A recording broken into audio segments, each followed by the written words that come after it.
Welcome to Talking TSM, the Game House's talk show about TSM's LCS team. I am your host and your guide. And I'm going to take you guys into the world of TSM. Sorry, I blanked for a second there. I've done this 50 some odd times, and we're only a couple months away from a year on this podcast, which is also, I'm going to admit, kind of cool. Kind of excited about that. So, I'll try to do something special for the 1 year podcast anniversary. But yeah, I want to start off with this one by saying I got some great feedback from someone. I don't know if they want to remain anonymous or not, but I will keep them anonymous about the Monday shows. And so I'm really looking forward to having a different Monday show this week. There are tweaks that will be made, some major, some not. But I'm excited to do something a little different. And I'll be honest with you guys, mostly just because of the way that things are for this episode specifically. Because of just, the how do I put this? The ramifications of everything happening this weekend. I did really only focus on 100 Thieves because, I mean, let's be honest, like, we went against 100 Thieves and we are in first place. I mean, that's just, it's that simple, to be completely honest with you. If we don't, then we are likely second place. That's pretty much how it goes for the weekend. Now, I will do a breakdown of, like, what each, score line looks like. But in general, that's kind of what we're looking at. So, I'm intrigued to see, what we end up doing this weekend, guys, because it's definitely going to be an interesting weekend, to say the least. And so I am excited. I am worried. I'm a lot of things right now. And so, yeah, I want to... I'm going to be releasing a piece later today, going through all of the playoff scenarios, maybe even in a little bit more depth than what I talked about. But I will try to do a rundown of all of them for you guys here later today. So, yeah, as a reminder, like, we do play 100 Thieves to start off Friday. Then we get CLG and then Dignitas to end it. Of the top 4 teams, all vying for a top 2 spot, we have the easiest schedule. 100 Thieves have us, then Golden Guardians, and then Evil Geniuses. Okay? So, certainly not an easy weekend for them. Their focus as well will be strictly on winning against us. Everything else after that is meh. Then Evil Geniuses have Cloud9, TL, and then 100 Thieves. So they've got a pretty hellacious weekend as well. Cloud9 have Evil Geniuses, Dignitas, and then TL. You could argue their schedule is easier than ours, but that would be a huge insult to TL. Yeah. So let me go over as well where the standings are. Tied at 28 and 14 are TSM and 100 Thieves. We are also tied in the tiebreaker at 2 and 2. Okay? That's why this game on Friday, this very first game, matters so immensely.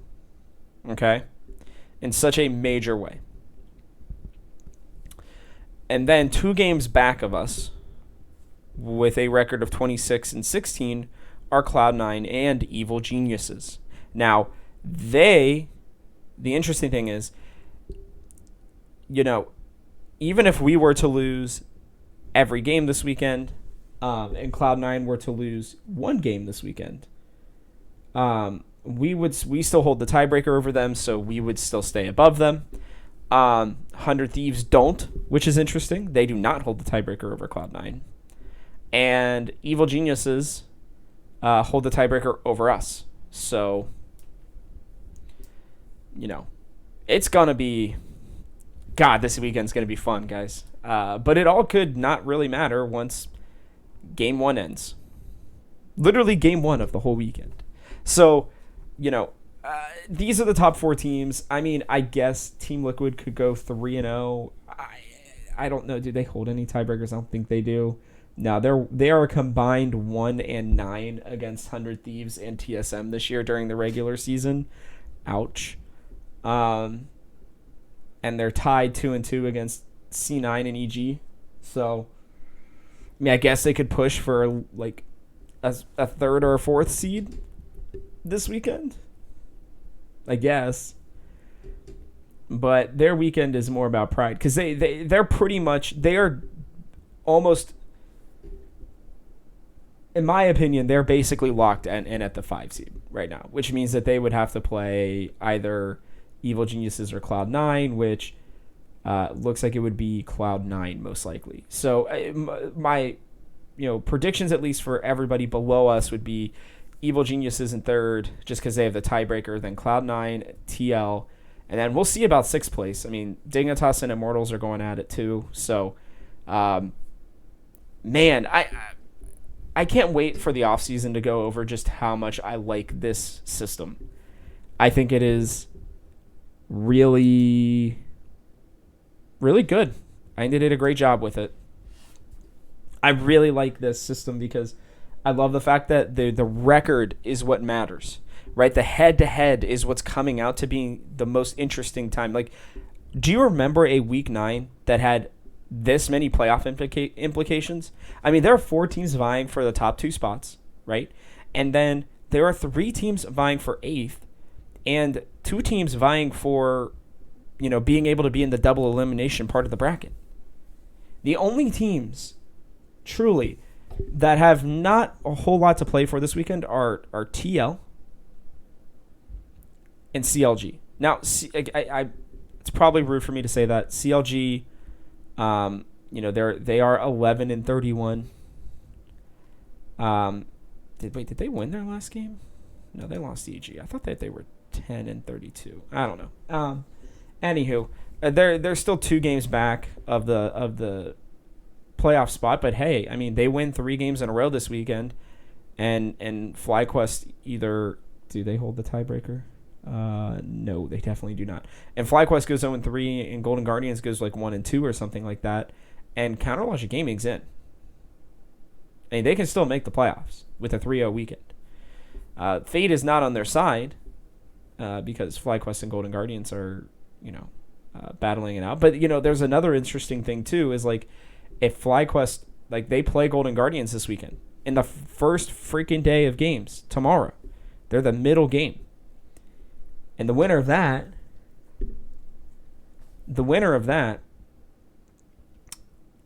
has the higher chance of making it to playoffs. If FlyQuest win, they make playoffs.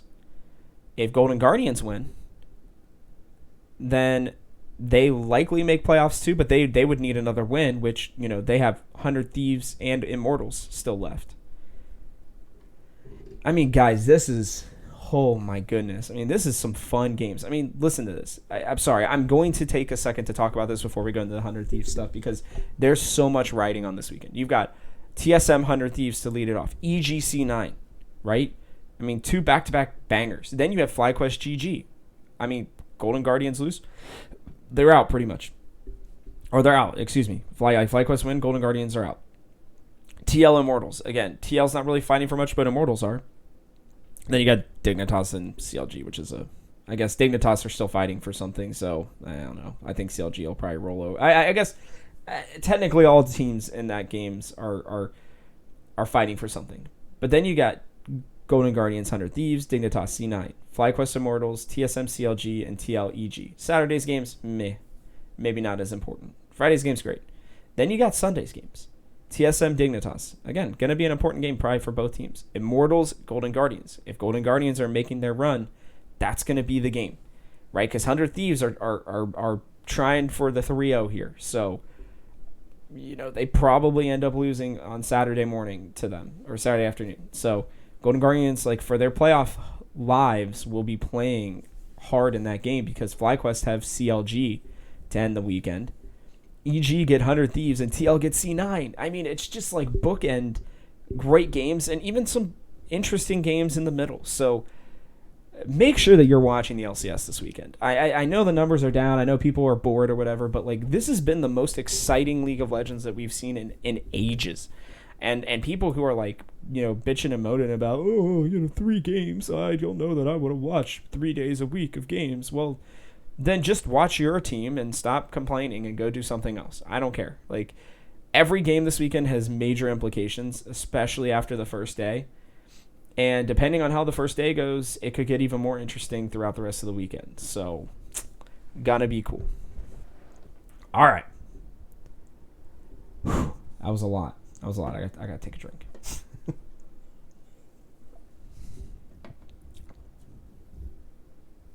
Who's ready? Now, I've done more research and spent more time on this specific game than any other game. Now, I want you guys to know, again, I'm pretty busy. I write a lot. I do a lot of emailing. I gotta run the rest of Gamehouse,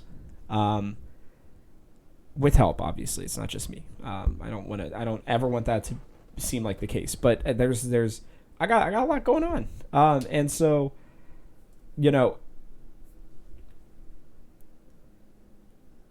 I sometimes can't spend as much time as I would like to really dive into these games.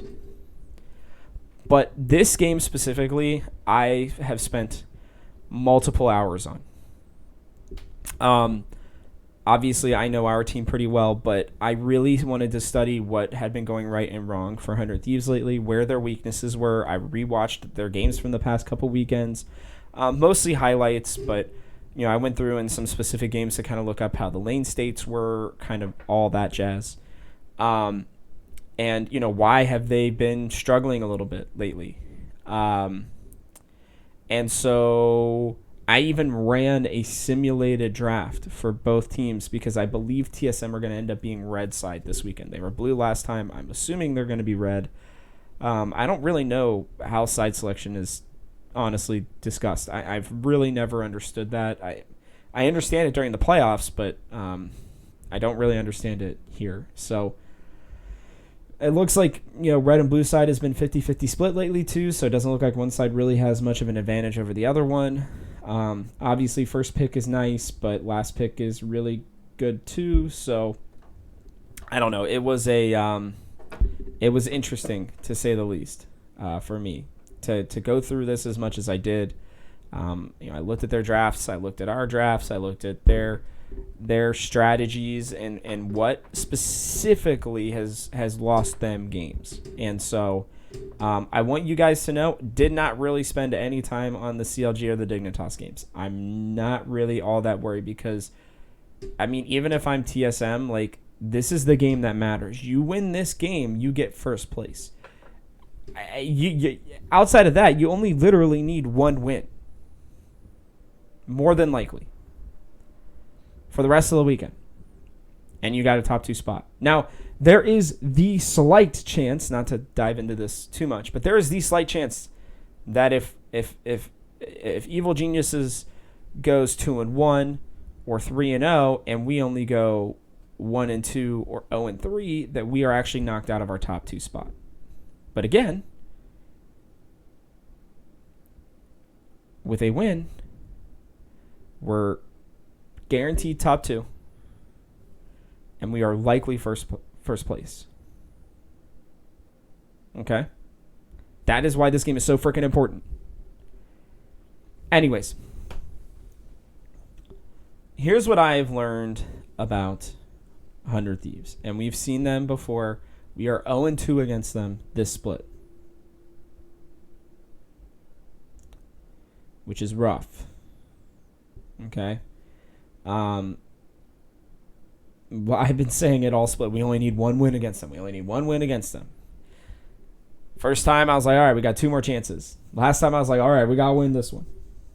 And when I look at this team, one of the things I'm seeing that's actually hurting them a lot is aggressive early ganks from the jungler. Huh. Well, that's interesting. Blabber did it. Acadian did it. Right? Like, Svenskeren, I believe it was that game that they lost. Let me make sure here. Or no, sorry. It was the Immortals game. Early ganks from the jungler, aggressive ones, really hurt 100 Thieves. And I think a lot of this is that Closer is very happy to farm. Mostly because of the fact that his laners are so good. Right? I mean, yeah, Sunday's not been the god that we're used to. That's fine. I mean, he knows the rest of his team is pretty good. He deserves a year to just be very good instead of excellent. But he's still strong in lane. Abadage has come over and proven that he just needed a good team around him for him to find success. And obviously FBI and Huhi are arguably the best bot lane in the LCS. Okay, so for Closer, it makes him look really good. Right? Everything is great with him because he is able to really, go wherever he wants to. If he wants to farm all early game, then he can do that.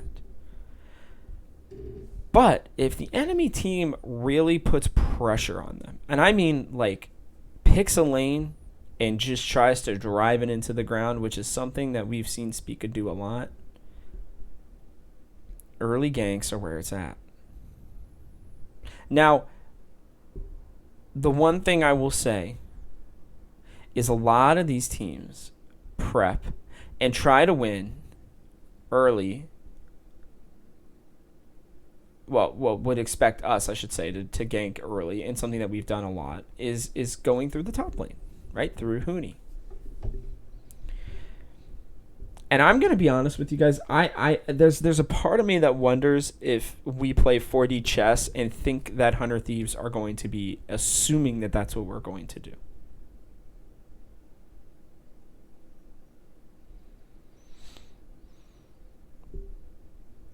Because I guess I'm going to kind of go out of order here from what I've been thinking and putting together, but it'll make sense as I'm talking through it. Because I think that we can win through Huni team fighting, not necessarily through his top lane dominance. A lot of these top laners that have found success against 100 Thieves and had an impact against them, especially lately, have been through their team fighting, not as much their lane dominance. Most of the time, they're actually down in CS, but they're grouping with their team earlier, and they're fighting and catching 100 Thieves off guard. And so you might be thinking, okay, well, you want early ganks. You don't want it to necessarily be through Huni because you don't care, and you want Huni to be able to be strong in team fights. Yeah. Okay. What about the bot lane? Now, I'm not saying we hinge everything on Lost. But what I am going to tell you is that we can win through bot. I think a lot of people are so afraid of FBI and Huhi that sometimes they forget and let the bot lane just get ahead on its own. Against their team. And so the 100 Thieves bot lane, when pressure is put on them, when they are ganked, over and over and over again, they get frustrated. And they can't do much. And regardless of whether Sunday's playing a team fight or a split pushing top laner, it's not going to matter because here's the deal. Abadage and Power of Evil, they're going to have a battle of the wills here, you know? They're going to be going at each other. And I think that one might be a place where I can see 100 Thieves trying to gank, but I see Spica saying, all right, PoE, we know you're going to be great. We know you're going to be solid in the late game. We're not worried about you. I got to get this bot lane ahead. Because if we can win through bot lane, right, you guys are starting to see how this is weaving together. Huni will, play a team fighting champion, as he almost always does, because I don't imagine that we're going to get Jace again. Right? And he'll probably go at least even, hopefully, with someday. But then if we get FBI and Huhi behind, we get Lost ahead, hopefully more likely Spica ahead. Right? Then we can turn that into early objective control, which leads into my next point.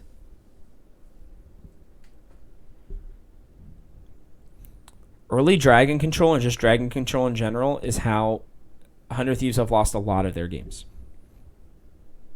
Not just because people are getting soul, but because they are forcing 100 Thieves to take fights that they don't want to take. This team is really good at dictating the pace of the match, dictating the pace of the waves, the game.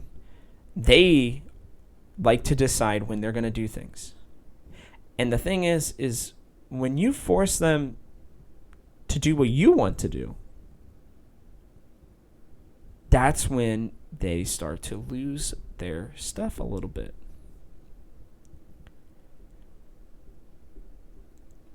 And so it's really important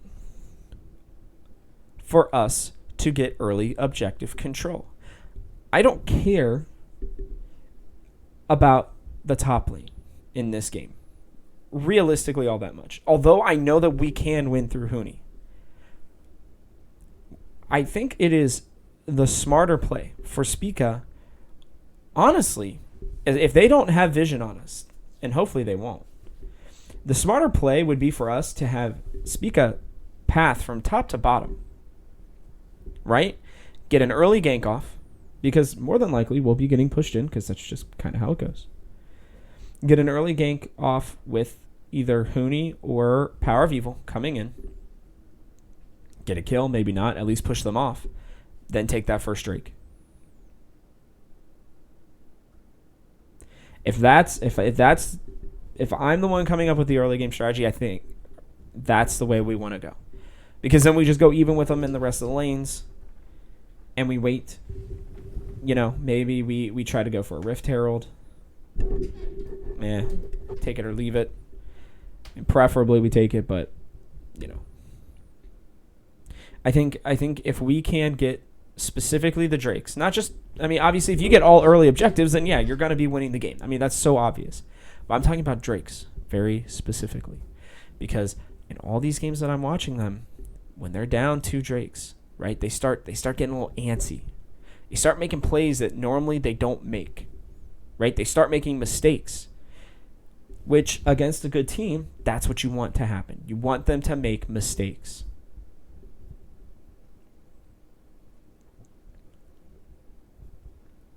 And so, when I'm TSM, I'm thinking to myself, all right, I'm going to have them make early game mistakes.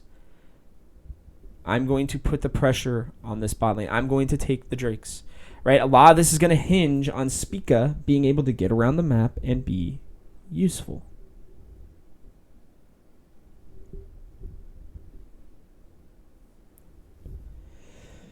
Whew, okay. Continuing on. There are a couple other things that I think are important. AoE damage. Now, it's going to sound stupid, but I was watching and I kept thinking, I'm like, why are they losing these fights? What are 100 Thieves doing to lose these fights? What is the other team doing to win them? And I noticed something very strange about this team. They love to group up as close as they possibly can to each other. I mean, seriously, they love it. And so, because they love it so much, teams that have strong AoE damage, Gwen specifically against them, has been very effective. And it is caused them to lose a lot of fights because, yeah, it's smart. You know, they're grouped in numbers. They're able to do things. But, like, I mean, they literally almost line up. They're so close together. When they're running down lanes, I mean, it's crazy. And you watch their team fight, and it's like AoE damage, AoE. And I understand, yeah, sure, like, there's a lot of teams that do that. But, like, this team, it's like they are, like, one congealed form. And so I think AoE damage is going to be really freaking important in a game against them. And so when you look at the team that I drafted, you're going to be like, that's why he did that. That's why he thought about it this way. I'm going to be like, hell yeah, dude.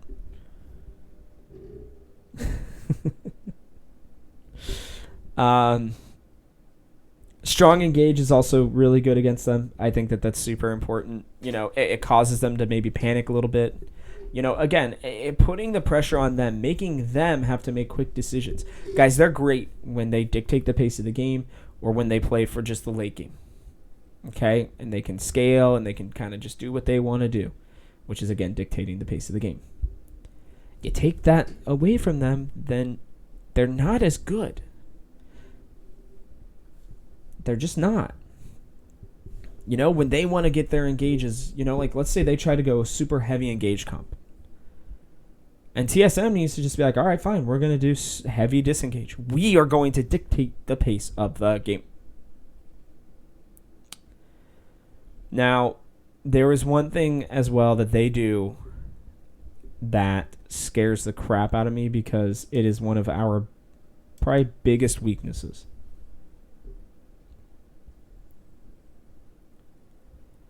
They punish overcommits like in an instant. I mean, they see somebody out of place and TP here, TP there.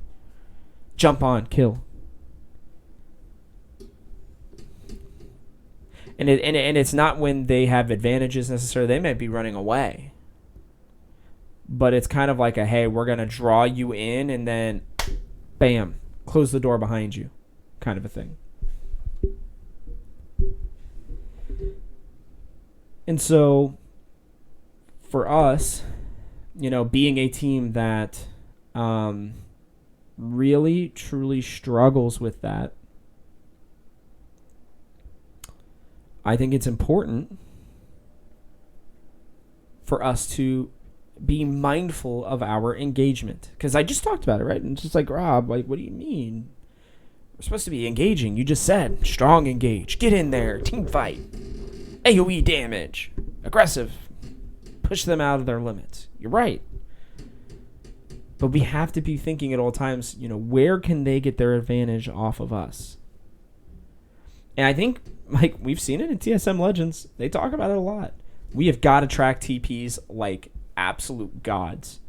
Huni and Power of Evil have to be expressing at every second, all right, TP's down, TP's up. All right, we're going to take this fight. Their you know, Someday has TP, Abadage does not, right? And so knowing those sorts of things are going to be overly important because if we overcommit a fight, they will TP in and they will absolutely do what is necessary. They'll do the deed. We won't like it. It's not going to be great.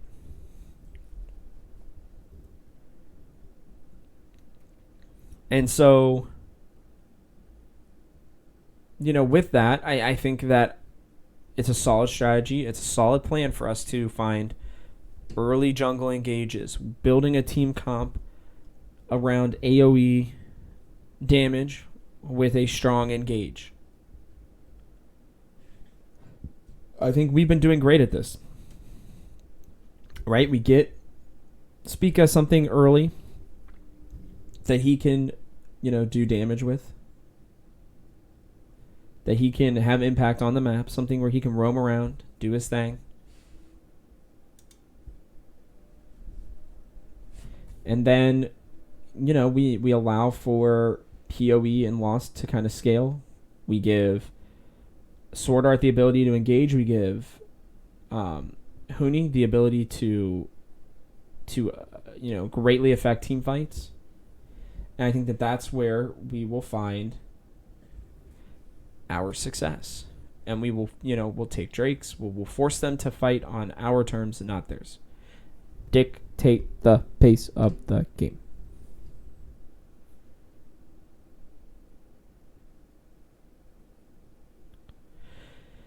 Now we head into champions. And there are a lot of champions for us to go through. So, let's go through them. Now, again, I did a pick and ban. It was a little confusing because I kind of messed it up at least once or twice for us because I was on the wrong screen. You have to pick from both sides. I'm still pretty happy with the way our draft went. But there was, I would say, one mistake that I might want to change. Regardless, I'm okay with the way it ended up because the more I think about it, I'm like, okay, this is actually a draft that I kind of like. So here's how it went down. Sorry, I'm not gonna do that first. I'm gonna do the champions for each team that I'm thinking while I'm looking at it, and then I'll talk to you about the picks and bans that I did, and look at the comps, and I'll let you guys decide what you think of them. So champions for them, I'm looking at, we gotta ban the Gwen. I don't think, we cannot give Gwen over to Someday. He's 5-0 on the champion. It's just really strong right now, and I don't think as much as I enjoyed Spica on it. Sorry. Oh my goodness. As much as I enjoyed Spica on it, I think it's a mistake for us to play it. I just think it's a huge mistake. Don't even want to look at it. Just ban it. Don't worry about it. And then I think we take or ban either the Diana or the Olaf, depending on how things are going in the draft. Okay? Either one of them can be gone. I don't care which one. But preferably, they don't get either of them. Because Closer's been great on them, and that Olaf game is still seared into my mind. Not a fan, to say the least. Not a fan at all of how that went down. So I would say we get rid of that. Diana's team fighting right now is just really strong. It scares the crap out of me. And I think if we're not going to take it, then I think we get rid of it. I also would like to see us ban Silas. Abedage's played it. It's one of his best champions this year. He's played Karma 4 times, Akali 3 times, and Silas 3 times. Don't really care much for the Karma. Don't think they're going to play it right now. Akali got nerfed. Doesn't seem like anybody's playing her right now. His next two top, played champions, Silas and Azir. Now, the man can play a lot of different things. But we all know how we fare against Silases. Okay? The Silases can take over the game. Sure, we may not have the worst record against them. Maybe it's just me. I'm just scared to death of him. I know what he can be and can do against us. I don't want to see it. I just don't want to see it. So, no thanks. I'm cool. We'll just, yeah. And he plays it well, honestly. I mean, I think it was against, oh, God, which team was it? I think it was Triple in FlyQuest. I was watching that game last night, and he was playing the Silas, and Triple had to take Oblivion Orb as Victor, as his first item, basically, which set him way far behind on his scaling. And the Silas was still a menace, even with the healing cut. I mean, just absolute menace. So I just don't want to see it. No thanks. Get that crap out of here. We're good. Varus is a pick that FBI has been playing a lot of lately. I think they really like it. I think there are some other champions that are a little too hard for us to not take, but I do think that there is a chance that we could just take the Varus from them. That said, Aphelios in Lost Hands does scare me a bit. He's been playing the Kaisa well, Senna well, but neither of them are really in the meta right now, so I don't know if he will take it. Doubt it. But they like the Varus, man. I think they're going to take it if it's available. And I don't see how it wouldn't be available, to be completely honest with you guys. Just don't see how it wouldn't be. So, yeah. I think that they will probably either take or ban Leona against us.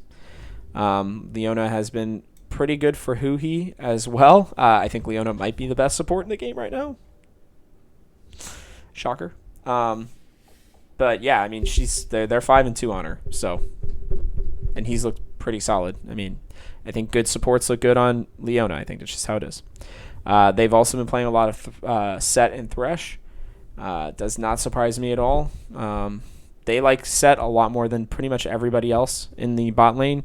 I don't think we know how to play against Set very well after last game. Or last week, I should say. I don't know why. He's a pretty straightforward champion, but whatevs. So that's how I was looking at it for them. Now, here's how I'm looking at it for us, and then I'm going to go through my picks and bans. They probably are going to ban Jace and Viego. I just don't think the teams like to face them against us. I could see a Nocturne ban as well, but I'm not as convinced that that's going to be the case. I think Xin Zhao will potentially get banned as well. I mean, even though we didn't look great on it, Spica specifically didn't look great on it last weekend. I called him out for it, but I mean, he's still, I believe, 5-0. Yeah, he's still 5-0 with a 6.29 KDA. The champion's just strong. Surprise, surprise. So I imagine that Xin Zhao gets banned by somebody. Probably. We could potentially take the Diana. I could see them, depending on how things go, and if we get an AD carry in the first rounds or not, I could very easily see them, banning a Callista. I could see it happening. And then I truly believe if they don't take or ban Leona against us, that they're trolling. And honestly, if I'm them, now I ended up breaking this rule, but I'd almost ignore PoE, but just kind of the way that the draft went, I felt like it was okay for the way that I did things. I did ban some stuff against PoE, but I'll kind of show and explain why here momentarily. But yeah, I think giving us Leona's a mistake, and I could see them banning out Sword Art in a pretty big way. I mean, he's played a lot of Leona and Nautilus, man. I mean, I think most people have. Now, I can see us bringing out the Rel still, to be honest with you, and that being a big thing. But, yeah, we'll see. So, anyways, all right. So I get into picks and bans. All right. I got 100 Thieves on the blue side. I've got us on the red side. Obviously 100 Thieves getting first pick, us getting last pick. So first, the bans. It went Jace ban by 100 Thieves. I banned Gwen for TSM. They banned Viego. I banned Olaf for us. Then I did choose a Leona ban for them. Again, I understand that I probably didn't have to ban it there, but when I looked at the rest of our team and knowing the fact that, TSM are going to have to choose between Diana and Xin Zhao for the ban, right? I think that getting the Leona and putting that pressure on them and allowing, Xin Zhao, or allowing Closer to get either Xin Zhao or Diana on the first pick, I think is kind of how it has to go. And I think that's the power of the Olaf right here, because personally, I think Gwen Olaf early bans make sense to me, a lot. Okay, really a lot. And I think by taking the Leona off of the table, when Huhi can play a lot of different things, more so than even Sword Art right now. Because, I mean, Tom Kench and Braum, I don't know that we'll play Braum. It's possible. I'll explain why here shortly. But, yeah, so then, so again, their bans end up being Jace, Viego, and Leona, are so far Gwen, Olaf, and then I end up choosing the Diana. I just know that we are not great against the Dianas. Sometimes we lose track of those champions. And so as much as I'd rather it be Xin Zhao personally, I think for us, the ability for Diana to just pop in and insta-kill our entire team is just too much of a threat. I think Xin Zhao is a little bit more manageable in the sense that, he doesn't have the AoE damage and it being burst that Diana has. He's much better in skirmishes. His team fighting is much better for using his ult to disengage and to block damage and to single target people. So I would rather see that personally. So I have us banning the Diana. They get Xin Zhao first pick. No surprise there. Now this is where I messed up. I was actually trying to pick Lee Sin first, and then I was going to make my decision on what I was going to do next. But for some reason, the game I was on the wrong thing, and it auto picked me Nocturne. So clearly, it knew that I was picking for TSM, which is pretty cool. I'm using this thing called prodraft.leagueoflegends.com. Never used it before. I don't know. It apparently is at least connected to League of Legends, but I didn't think that it would know that when I typed in TSM that it was actually TSM, because Nocturne would make sense for us. I don't think we'd have to first pick it, but I do think that it ends up working okay. I was going to pick probably Lee Sin and Varus first, was what I was thinking. Lee Sin for its ability, or his ability to go in the jungle or in the top lane for us. And then I would have liked to have seen some more, but hey, ends up being Nocturne, Lee Sin as our top two picks. They end up getting Varus and Thresh, which not ideal, but is fine. I thought about it a lot here, and I end up going with the Aphelios next because I'd rather they ban out Sword Art or Power of Evil than Lost. And while I know the Aphelios hasn't been super strong, and we could have probably gone Callista, it wouldn't surprise me, right, if I didn't pick Aphelios or Callista, but I preferred the Aphelios here, and I'll explain why here in a second. I preferred that pick because of the fact that, that the very easy thing that they could do if we were to pick, either for PoE or for Sword Art here, would be to just ban Callista and Aphelios. They've already got the Varus. Those are the top three picks, and then we'd have to go pretty far down the line. I mean, do we pick Kai'Sa? Do we pick Tristana? Like, I know that Tristana's kind of getting banned against Varus, so maybe we could pick that. I don't know. It felt like the safer choice for me to pick Aphelios, so I did. Then the bans came in. Victor ban from 100 Thieves. I said I would maybe ignore Power of Evil, but I think with the way that their team is currently built, I think Victor scares them most likely in this situation. I have us banning the Sylas here. They ban Orianna because, again, I think Orianna and just the way that it's being played, if you're going to already target ban PoE, I think that that's the safer one. And then I actually banned the Azir for us because Abadage has been very good on Azir. And I think that Azir's ability to, push out the Lee Sin, the Nocturne, get to the Aphelios and bring him in. I think that there's a lot for that champion to do against us. So I see the Azir ban, and we've seen it banned against Power of Evil time and time again. So, yes, I'm banning it, by us. But, when you look at the way that Abadage has played on him, and you just look at the team fight prowess, you get him in there with, with a Xin Zhao, with a Varus. I mean, it's just a scary team. So I was like, nah, I don't know. Anyways, they get the Renekton. I kind of wanted Renekton for us. I'll be honest with you. But once we picked the Nocturne, I was like, well, Nocturne Lee Sin. I was like, we're not taking the Lee Sin or the Nocturne in the mid lane.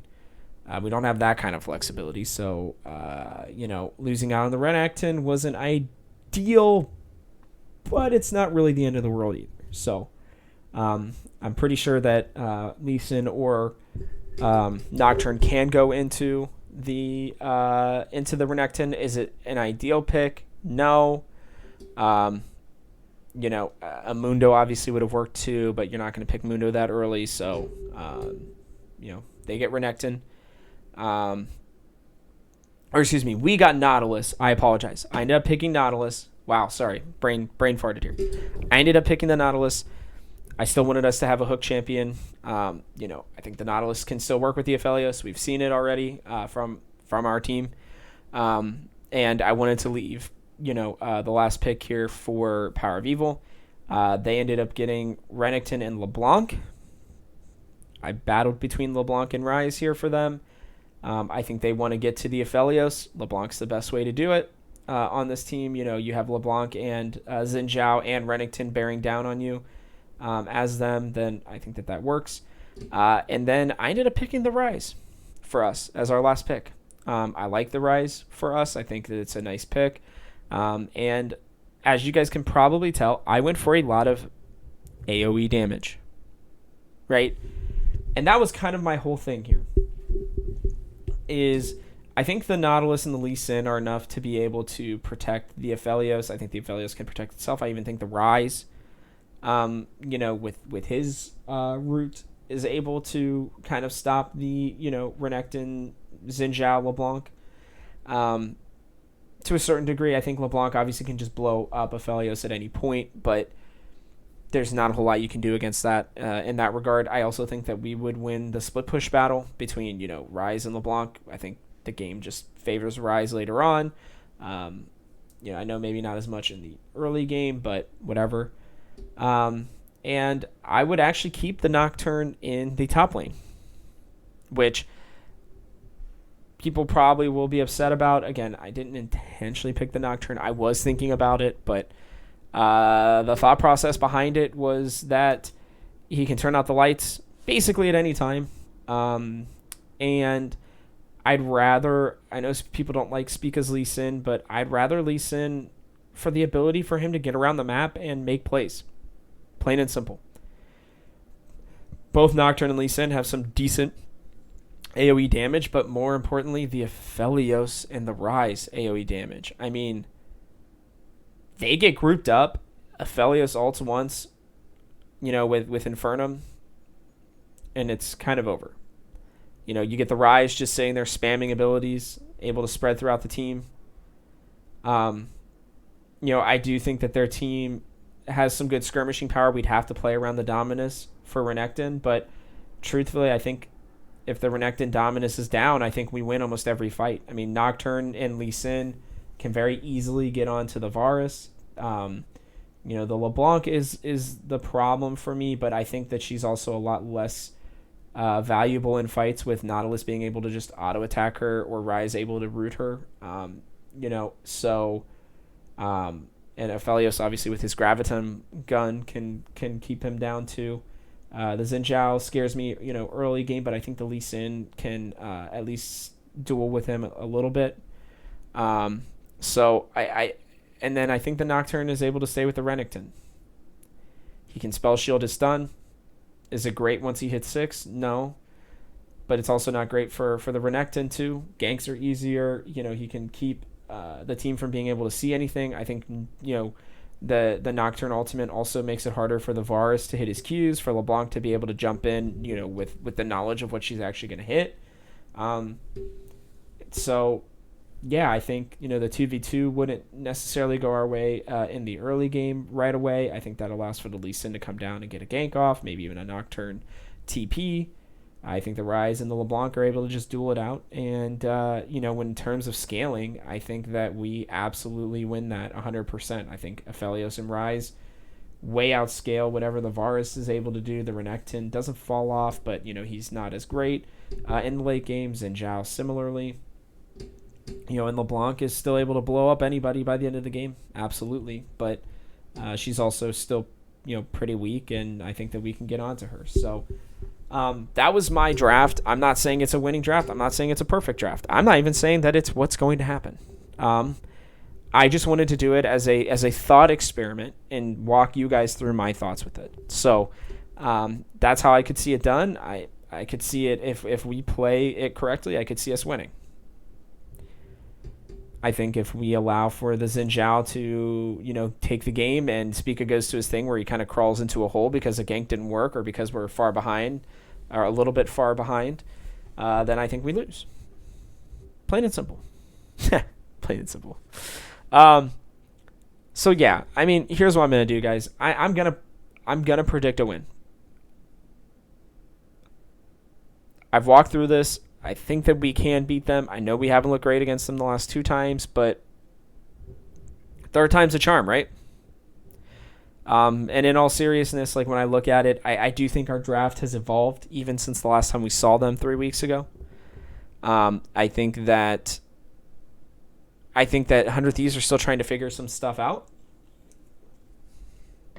Whereas it feels like we're starting to find new things. I mean, Power of Evil can pull out that Ahri whenever he wants to, depending on the matchup.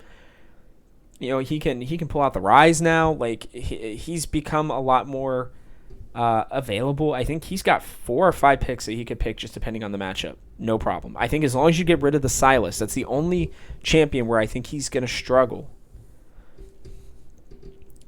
I think that we're fine. And then I really have confidence in Huni being able to, to play with someday. And then I have confidence that the bot lane will allow for Spica to come down and make plays. And I think if we look at it that way, and I think if we have this AoE damage, like I said, I mean, seriously, I mean, the Nocturne passive, the Lee Sin, I think it's his E. The ability for Lee Sin to kick people out, whether it's the Xin Zhao, the Renekton. I think like a draft like this where you have the Aphelios damage too, with when he gets Runan's Hurricane as well. I believe he still gets that. And the Rise, there's plenty of AoE damage for us. There's just plenty of engage.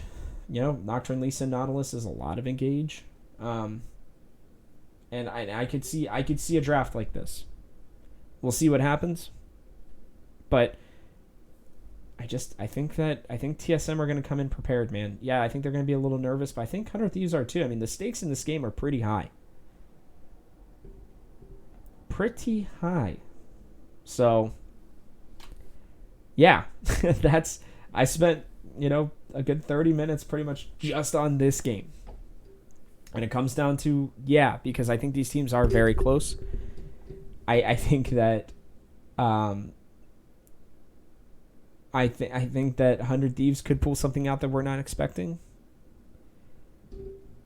I could see like a Tom Kench coming in and us feeling a little overwhelmed by it. And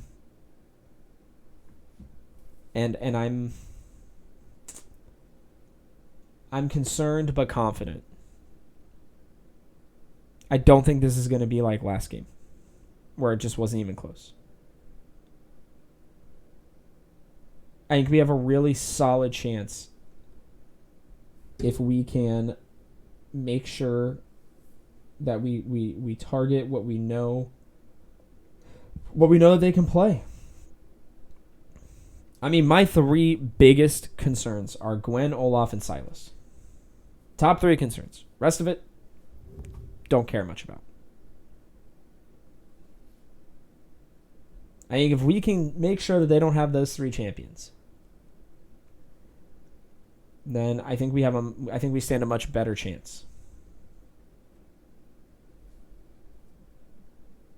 I hope that was helpful. I hope that you guys are able to kind of see the vision that I have for it and what I'm hoping for. I know, again, I know it's not a perfect draft and stuff. Like, I didn't actually, it was funny, it actually timed me. It only gave me like the full 30 seconds, so I didn't actually get to like, sit there and think about these picks a little bit more. I mean, it was like I was on the clock, and I could have done it a couple more times, but I kind of like the way this one turned out, so I might do some more later. We'll see. It was kind of fun.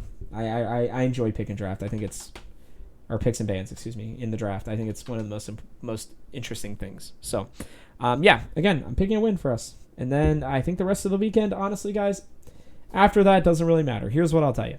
Against Dignitas, Yasui is going to play something either Assassin-y or Melee-y, most likely, so you just kind of prepare for that. I think Fake God loves to be left in the side lane alone. I think we don't allow him to do that. I think we go in. I think we make his life a living hell. And I think we allow for bot lane to just kind of trade with Neo. I don't see Acadian being able to do much. He's going to try to play something that's playmaking-ish. Won't really matter because we're just the better team than them. I think it could be a little closer depending on the results of Friday's and Saturday's games. But, yeah. Sorry I'm going out of order, but whatever. That's mostly because when I look at CLG, I'm not afraid of them. Just plainly, I think they're going to be already defeated. I think they will have probably lost their game on Friday, and at that point they are eliminated. I don't think they'll be able to play for a whole lot. That team is sadly mentally boomed already. And I think that especially if they lose on Friday, I think that there is a problem there for them. So, yeah, that's how I see it. I'm not too worried about either of these other teams.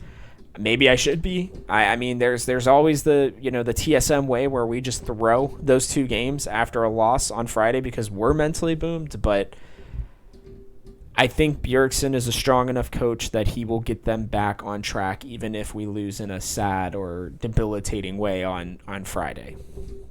Because I think he'll be like, guys, we still have to fight for this last spot. We win 2 games, right? We beat CLG, then Dignitas, and it doesn't matter. We have the 2nd seed. Okay? So I think that's how he's going to look at it. And I just don't think that there's... guys, I don't know what to say on a CLG Dignitas weekend. We're better than them. Regardless of the picks that they choose, we should straight up just beat them because we are straight up better than them. They are arguably 2 of the worst teams in the league. I know Dignitas took some games last weekend. Whatever. I'm not afraid of that team. And I'm especially not afraid of CLG. One that is, turned to, a late season DeMonte move to try to fix their issues when there's clearly so many other things. And I feel bad. And maybe they'll play for pride. Maybe Brox will give some inspiring speech because, he'll look at it like, hey, guys, I'm probably okay. Finn's probably okay. But this might be your last weekend for the rest of you. I don't see a team picking up Wild Turtle as their starting ADC next year. I don't see a team picking up Smoothie or DeMonte. Sadly, I like all of those players, but I just don't see it happening. And even Broxa might just have to go back to EU. Maybe even Finn. Who knows? I think Finn stays, but... All right, regardless. 3-0 weekend, and I'm going to go through the potential stuff for us real quick. A 3-0 weekend gets us first place. Period. Plain and simple. We'd be 31-14. Best record in the LCS, we would be 19-8 for the second half, which would be either at a minimum tied for the best in the summer or would be the best in the summer. Be pretty freaking awesome for us, honestly. And yeah, I mean, it would mean that we have the game over 100 Thieves. Once we hit the 30 mark, nobody else other than 100 Thieves can catch us. So keep that in mind. 3-0 weekend, first place guaranteed. Yay for us. 2-1 weekend. All right, I'm gonna walk you through this. 2-1 weekend gets us at 30-15, 18-9 on the summer. And it really just depends on who we lose against. If we lose against 100 Thieves, then it could get complicated. Okay? Because if we lose against 100 Thieves, then if they 3-0, doesn't matter, they're first place, right? If they beat us, but they lose to Evil Geniuses, and Evil Geniuses 3-0s, then we end up in third place, even on a 2-1 weekend. Or excuse me, not on a 2-1 weekend. Ignore that. I'm an idiot. All right. If we 2-1 the weekend, and Evil Geniuses, and our loss is to 100 Thieves, then we would need 100 Thieves to either lose to Golden Guardians or Evil Geniuses, or both of them, for us to get first place. Okay? Now, if we 2-1 the weekend and we beat 100 Thieves, and then we lose, randomly to Dignitas or CLG, either one, then we still get first place. Yay! Okay? So, that's why this 100 Thieves game is really freaking important. Now, if we won 2 the weekend, right? Here's where things get really complicated. 29-16, 17-10. Really not that bad, but not ideal. If we won 2 the weekend, and our only win is against 100 Thieves, right? Then a lot of things can happen. 100 Thieves, if they win their, so let's say that we win the first game but lose the last 2. Now we hold the tiebreaker over 100 Thieves. If they 2-0 the rest of the weekend, if they win against EG and Golden Guardians, then we still get a top 2 seed because that keeps Evil Geniuses from winning. Or from being able to 3-0 and catch us. Okay? But it would make it so that 100 Thieves get the first place game. Okay? If we won 2 the weekend and we beat 100 Thieves loses to Golden Guardians, beats Golden Guardians but loses to EG, then holy moly. All right, so then they would be 29-16. We would be 29-16. And if Evil Geniuses 3-0s the weekend and Cloud9 3-0s the weekend, then all 4 teams, because I don't think Cloud9 plays Evil Genius. Oh, no, they do. So it would be impossible for that. So if Evil Geniuses 3-0s the weekend, then we actually would end up still in second place, and 100 Thieves. 100 Thieves would end up in third, and Evil Geniuses would end up in first. Now, there's even a scenario there. No, there's not. So, yeah, because Cloud9 would lose to Evil Geniuses. So then it would be Evil Geniuses, TSM, 100 Thieves, and then Cloud9.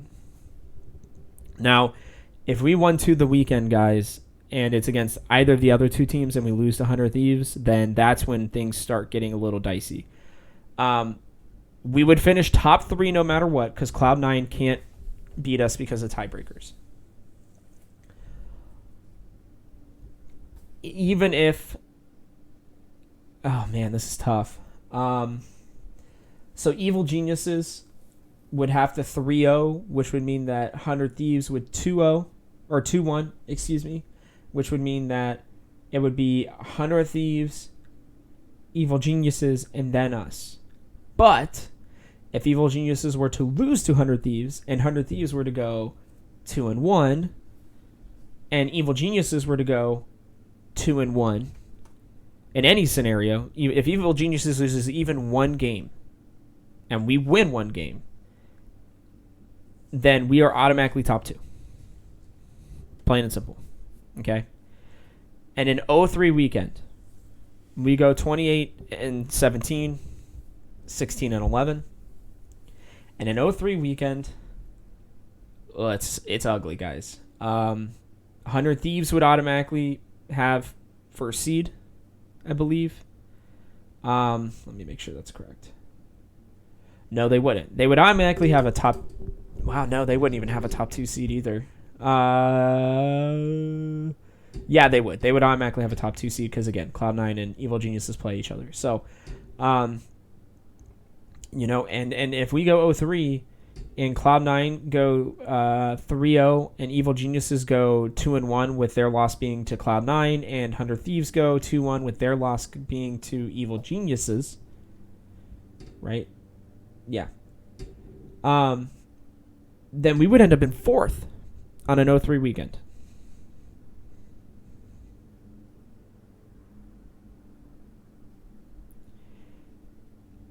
Either way, an 0-3 weekend is pretty problematic for us. The best scenario that we could hope for would be that Cloud9 beat Evil Geniuses and then lose either to Dignitas or TL.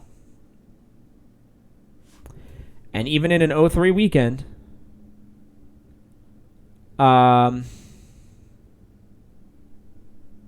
there's a chance we could finish 3rd, essentially. We would need Evil Geniuses to lose to 100 Thieves and Cloud9, essentially. If that were to happen, and Cloud9 were to lose even one game, right? So if Cloud9 go 2-1, Evil Geniuses go 1-2 or 0-3, then we would still be able to hold the 2nd place slot even at 0-3. But none of us want that. Excuse me. God, there's just so many scenarios, guys. But it all hinges on that first game on Friday. If we win that first game on Friday, we are pretty much guaranteed a top 2 spot. Let me make sure. Yeah. If we win on Friday, we are guaranteed a top 2 spot because 100 Thieves and Evil Geniuses have to play each other, right? And the only way for 100 Thieves to beat us out for the first place spot, even at 1 and 2, we can still finish in first place as long as it's against 100 Thieves that we get our W, because 100 Thieves would have to win their next 2 games, and oh man, it's not even guaranteed. God, guys, there's just so many. I'll go through them in a piece. Just be looking for it. Essentially, we need to win Friday, and then we need to win one of the other 2 games. That gets us first place. If we don't win Friday and we still go 2-1, we need 100 Thieves to lose both of their games, and we need Evil Geniuses to lose to Cloud9, and we get first place. Just kind of how it goes. We want first place. We want at least top 2.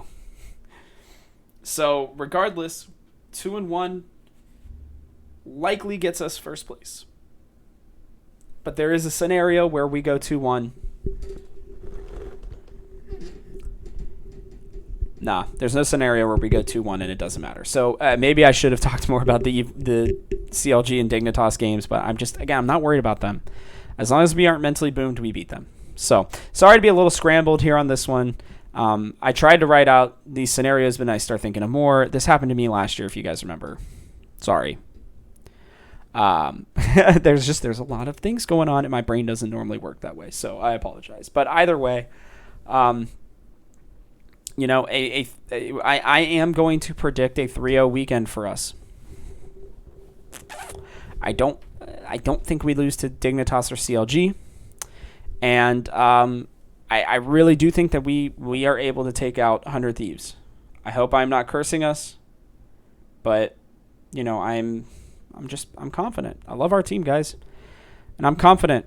I think Power of Evil's ability to play more champions has greatly increased this team's chances of winning games. I'm just going to be completely honest with you guys. I think that's been absolutely incredibly important.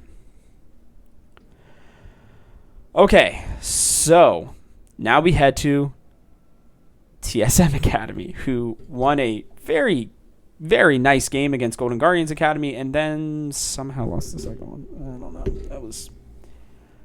That was a big disappointing game, because if we win that game, guys, we are 18-6, and we're sitting pretty nice for a top 6 spot, which gets you into the playoffs, or gets you past the qualifiers for proving grounds. The sad thing is here, guys, is that Immortals 2-0'd. And now they are now tied with us after a big win over Cloud9 Academy, who were also basically one game away from doing their thing. Them and Evil Geniuses were one game away, and neither of them could tie even. So rough. Tonight we get C9 Academy, who again just dropped an 0-2. So I think a 2-0. Yeah, a 2-0 gets us in. A 1-1 maybe gets us in, depending on what Evil Geniuses. Yeah, it depends on what Evil Geniuses and Immortals do. Because if we're tied, I think we have to do a 1-game playoff against Evil Geniuses Academy.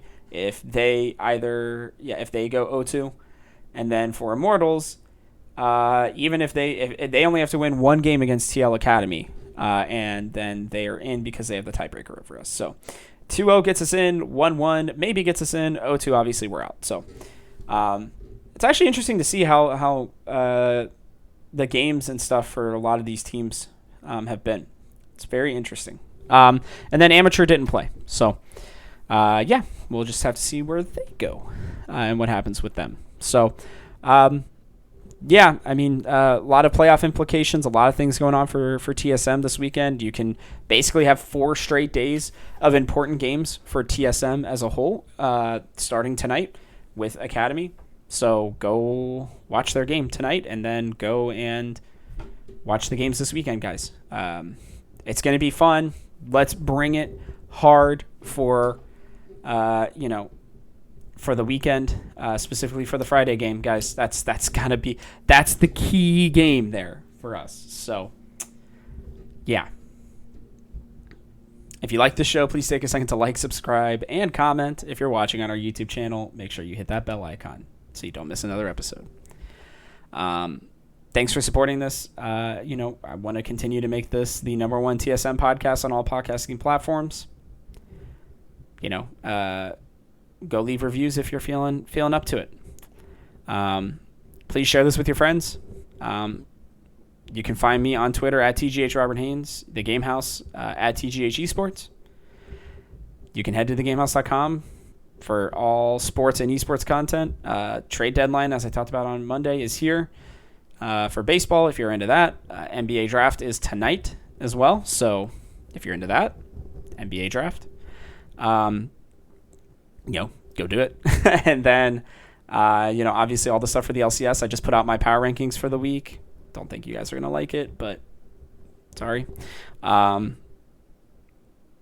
yeah, there's a lot of other things going on in the world of esports. So, between the, horrific things that have happened at Blizzard, and the majors for, I believe, CSGO are coming up soon. Valorant's looking at theirs soon, so go give those a look as well. I think TFT even just finished up their championship or one of them, so you can go watch some of that. There's a lot of good stuff going on, so go check it all out.